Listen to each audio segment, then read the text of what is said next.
Elon Musk, inventor and CEO of Tesla, isn't a big admirer of the social platform that has urged everyone to cancel their accounts immediately. But why does he hate something that we spend countless hours on? Let's explore in today's video.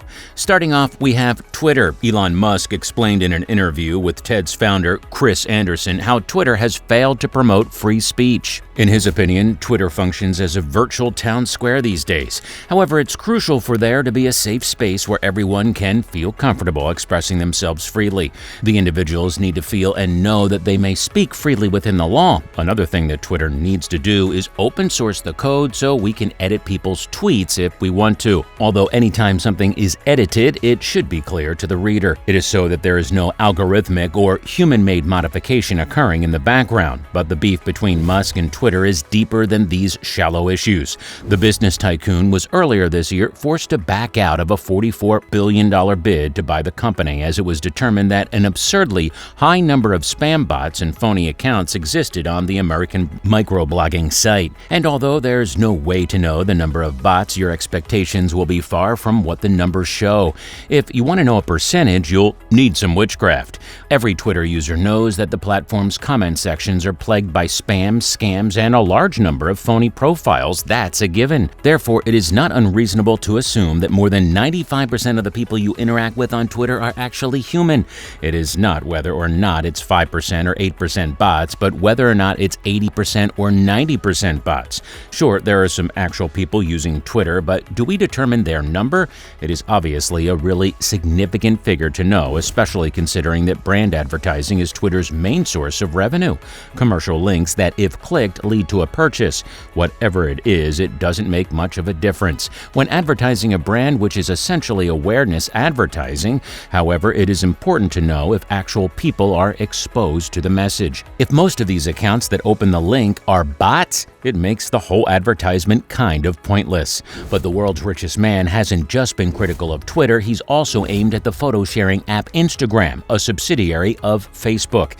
And as shocking as it may sound, IG is probably doing more harm than good for you. As one of the most popular social media sites, Instagram has become a place for people worldwide to share and view photographs.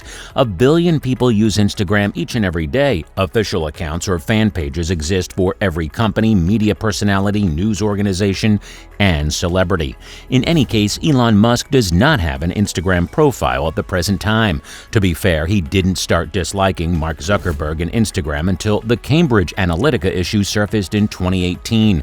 An anonymous source claimed in 2018 that Facebook and Instagram had sold the personal information of millions of users to a data mining firm called Cambridge Analytica.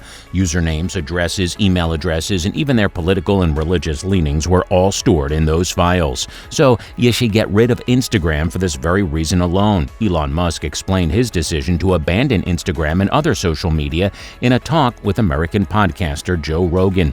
The other problem with Instagram, in addition to the data issue, according to Musk, is that people's lives on this platform often give a false impression that they are more privileged than they actually are. People share photos of themselves in their most joyful moments and edit them to make them more attractive. The photographs are selected from the greatest lighting and angle, even if they aren't altered. They fake a sense of contentment that belies their true feelings. Since everyone on Instagram appears to be living their best lives, it's easy to compare yourself to them and feel like a failure because you're not as attractive or as content as they are, and that's just going to bring us down. People who appear to be at the height of happiness may be hiding deep feelings of depression and sadness. The saddest individuals in the world are the ones who sing the happiest songs. Furthermore, no one is flawless all the time. In general, people consider their position in relation to that of others. In other words, we are always readjusting our goals. Joy is stolen by comparison. Musk also revealed that his main issue isn't with Instagram per such, but rather with what he was surprised to see. So many people use Instagram only with the expectation of receiving regular praise from total strangers through likes and comments. Musk is also concerned about where we are headed with this mindset. Will we reach the point where we don't want want to interact with the real world anymore? Would we only want to live in the world we've built for ourselves on social media? This is the real question to ponder. Just like Twitter, it's challenging to make any kind of philosophical arguments on Instagram. Nonetheless, Musk has deactivated his account. It's only natural that the Tesla owner would bring up Meta's Facebook in a conversation about erasing online profiles. Elon gave his reasons for not trusting Facebook in the same interview. With the same microphone, he blasted Google for illegally collecting our personal information. The fact that Google keeps tabs on our every move is where Musk conflicts with the search engine. Modern recommendation systems consider granular information about user preferences and broad indicators like user demographics, the user's relationship to the post's authors, content type, popularity, and how recently they were published. These algorithms generate profiles of users based on their interactions with the platform in the past to determine which posts are more likely to attract their attention. Social media platforms can increase their profits by encouraging users to spend more time on their site and view more adverts by tailoring content recommendations to their individual preferences. This sets up a feedback loop that helps the algorithm improve its ability to increase user engagement. Despite this, collecting personal user data, especially without their permission, is actually a really creepy thing to do. The things that Tim Cook is doing to cut this out are admirable to Musk, and he applauds Cook for that. First, Facebook gathers our data relentlessly for supposedly advertisement purposes.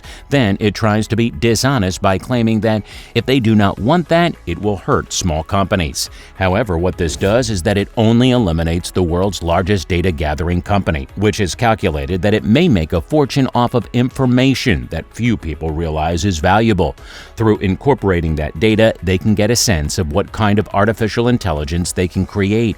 If you're on Twitter, you can follow Facebook AI. Putting all the data into the AI, some dystopian possibilities feel plausible. The guy does not spend a lot of time on social media, so if people want to know what he wants to say, they can go to Twitter. Musk stated during the podcast that he exclusively uses Twitter to communicate with others because he finds it easier to have just one concentrated outlet. To date, he amassed over 102 million Twitter followers. In light of all these things, how do you feel about the idea of giving up social media forever? Well, this brings us to the end of the video. If you liked the video, please do consider subscribing and sharing so we can keep bringing you more content like this. Also, let us know your thoughts in the comments below. We'll see you next time.